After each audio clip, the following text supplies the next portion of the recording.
Hi, I'm Heather Tachna and welcome back to Cooking with the Tachnas. Today I'm going to be making homemade challah. This is a Jewish bread that is typically made for the holidays and for Sabbaths on Fridays. After I got married to Mark, who is Jewish, I decided to learn how to make challah because I already knew how to make homemade bread and this was an easy transition. I'm going to show you guys how to put this together. It's got several steps to it, just like homemade bread, but it's really easy. It's also known as egg bread.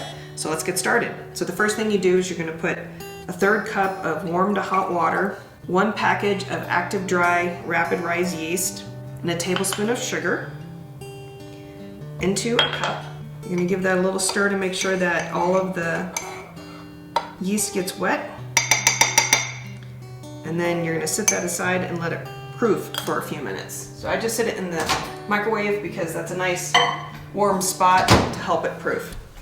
So then you're going to take a big bowl, add in another 1.5 cups of warm water, 4 lightly beaten eggs. You're going to need another egg later to make the egg wash for the top of it after it's risen and you're putting it in the oven. 1/2 cup of oil, 1/2 cup of sugar, and a tablespoon of salt. So you're going to mix all that together. And after this is mixed together, we're going to add the yeast after it is proofed for about 5 minutes. Okay, it's been about 5 minutes and the yeast is nice and proofed. You can show it in that camera, it's nice and poofy. That's how it's supposed to look. So I'm going to dump it into my water, oil, sugar, salt mix, and eggs. I always like to use a spatula to make sure I get all of the yeast for rising purposes. Okay, stir that up. Then I'm going to start adding the flour. So recipes call for a variety of flour amounts. Some call for 5 cups, others call for 8 cups, and I honestly just wing it. I just go according to what the dough feels like. If it, in the end, you want it to be nice and supple feeling and kind of firm, that's all you need. So this bowl has about 8 cups of flour in it because I just wanted to make sure I had enough. So you just add them one at a time and stir it up. You can also do this with a dough hook and a KitchenAid mixer. I struggle with those when I'm making bread. I really want to get my hands in it. And this recipe makes 2 big braided loaves, so you run out of space with the KitchenAid. So I just do it in a bowl. It's a lot easier that way. So this is 2. I expect to put about 4 cups of flour in at least before I can turn it on to the dough surface.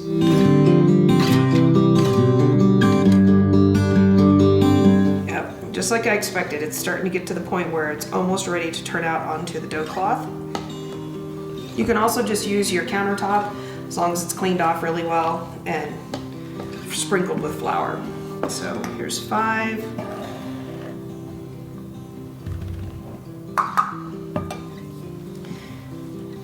And another thing to take into consideration is if you live in altitude like sea level, it's going to take less flour than if you live above sea level like we do in Colorado.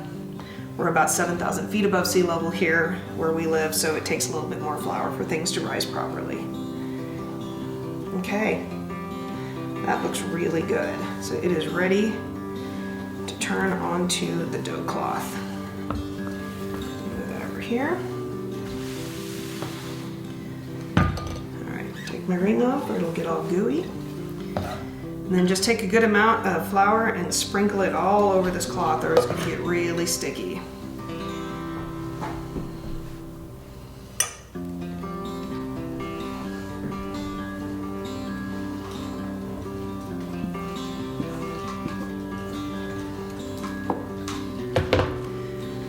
And before you stick your hands in this, sprinkle it with flour so that you're not sticking to the dough as you're trying to get it off of the spoon. So now you're ready to start kneading. And usually you need like another 1/2 cup or so, sprinkle it all over the top because obviously you're going to be incorporating the flour into the dough as you're kneading it. So unlike regular homemade dough, this is a lot wetter because it has all the eggs in it and the oil in it and more flour. Not flour, more water. So you kind of have to gently turn it around until it's ready to start picking up and kneading, or you'll break it. And as soon as it starts getting sticky, put more flour on it.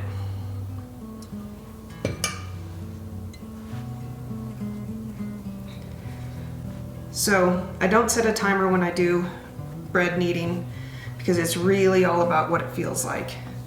So as it starts coming together and you can easily pick it up and it feels like one big cohesive ball, that's really when you know that it's doing what it's supposed to be doing.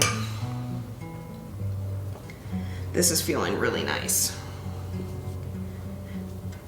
We're almost there. And if you knead it too much, it'll get really dense, and you don't want that. This bread's dense anyway. So you want it to be just a nice, smooth, supple shape that holds together. All right, we'll put just a little bit more flour in there. And we're done. So I'm gonna wash my bowl now and put some butter in it, and then it's ready to put this inside of it, where it's gonna raise in a nice warm spot for about an hour until it's doubled in size. And then we'll come back, punch it down, it'll double in size again, and then we'll be ready to make the loaves, and then those will also double in size, and then we'll bake them. So talk to you soon. Okay, I've got my oiled bowl here, and I'm gonna put the loaf in here.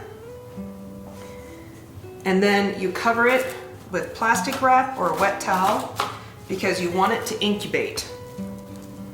And then you sit it in a warm, dry place until it's doubled in size. And again, your altitude will determine how long this takes. Here in Colorado, usually it takes about an hour and a half to double in size the first time around. So I'm going to, again, stick it in the microwave because it's nice and warm in there. Obviously the microwave's not on. And it will sit there for about an hour and a half. Then we'll be back. Hi, it's been about an hour and a half and we're ready to punch the dough down. So we'll take it out of the microwave. That looks beautiful. It's gonna go back in the microwave here in just a minute. So you take it off, and the way you can tell when challah is ready, this is gonna seem weird, you stick your finger in it. And if the hole stays there, like that did, that's done. So you literally just stick your fist in it, and you can hear the air coming out of it while it depresses. So that's what it looks like. Now we're gonna put it back into the microwave for another hour, and then we will divide it up into loaves and braid them, and then they'll raise again, and then we'll be ready to bake. Hi, it's been about an hour and the bread is doubled in size again. So here we go. It is time to braid it. Wow, that's huge. They got really big.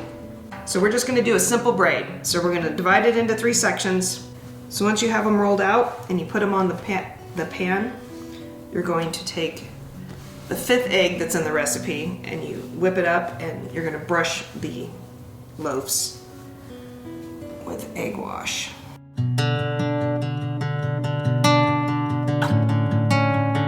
Okay, so pinch the ends together again.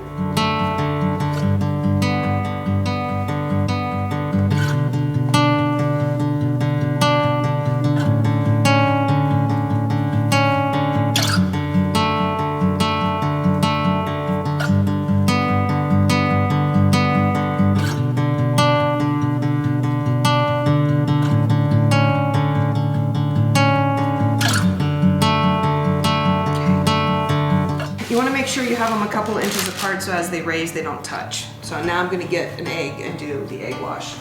So I did a couple of eggs because you really want to get it down into the nooks and crannies of this. So be really liberal with brushing it on.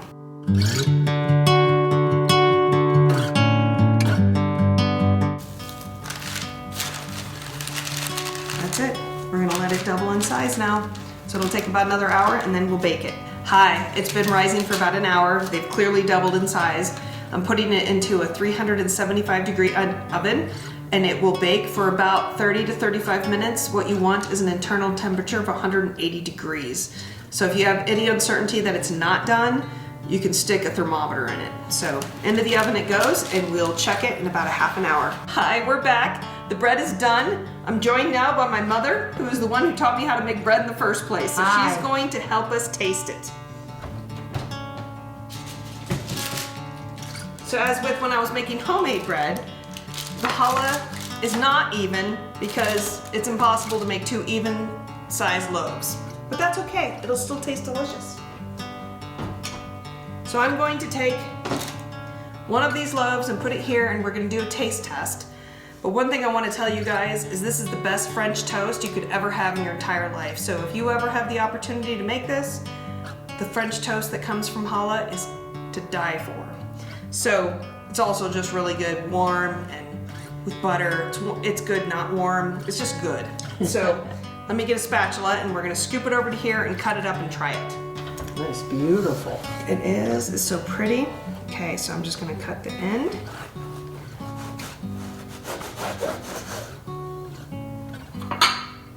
I'm gonna give a piece to Mom. She can butter it up as she sees fit. You want the end? That's fine. There you go. It's nice. I know. So I'll show it to you guys. So look how nice and dense it is. It's perfect. This is exactly what it's supposed to look like. It's got a nice mealy feel to it. It's just nice and dense. It's a great bread. All right, so we're gonna butter it up. Oh, Try not to burn our mouths by eating bread directly out of the oven, but it's super tasty. okay.